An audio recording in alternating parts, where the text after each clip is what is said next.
Our teaching is how to handle that, okay? And I'm still going to run out of time. Now, I'm going to throw something about maturity. Y'all remember this? Some of it, April's too young.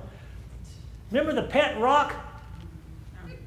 Some dummy got rocks and put them in a box and wrote a little book on how, made $1 million.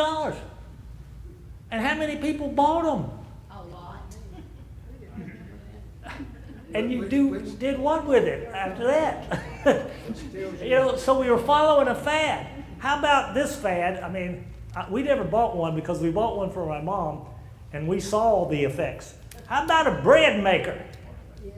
A fad. We couldn't get one because we make the bread and we eat the whole loaf right then because it's warm. And good. And good. No, we ain't buying one of them. But how many bread makers do you see in people's closets or at a yard sale, nowadays? So sometimes, and I say that, for a little levity, but how many times do we grab onto a fad and we didn't think it through, okay? So being complete, okay? As part of the end of this, as you mature, you speak the truth in love. You quit choking people that you're trying to teach, or at least mentally choking them.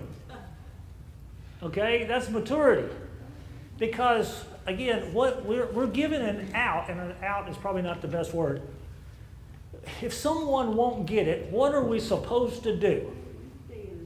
You laid the seed. Dust your feet off. Shake the dust off your feet and move to the next one. Because you can worry and focus on that one person for the next 20 years and they're still not going to change. And how many others did you miss? Okay? All right? The maturity helps us to grow up in all things unto Him, back to Jesus. Maturity, how to handle things.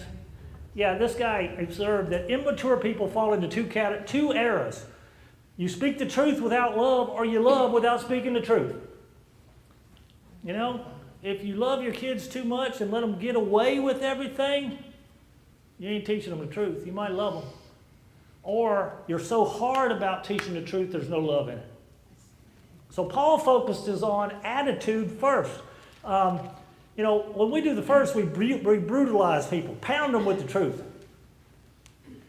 But in an unloving way. And the second, we avoid the truth so we're shielding them, sparing them from their pain.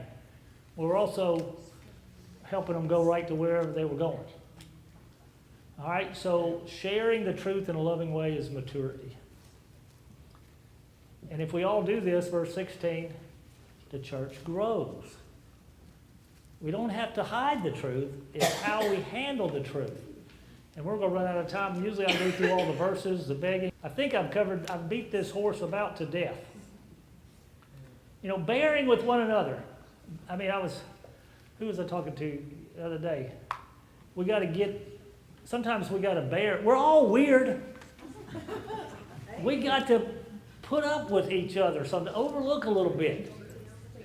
Okay? Huh? Speak for yourself, Sandra. All right.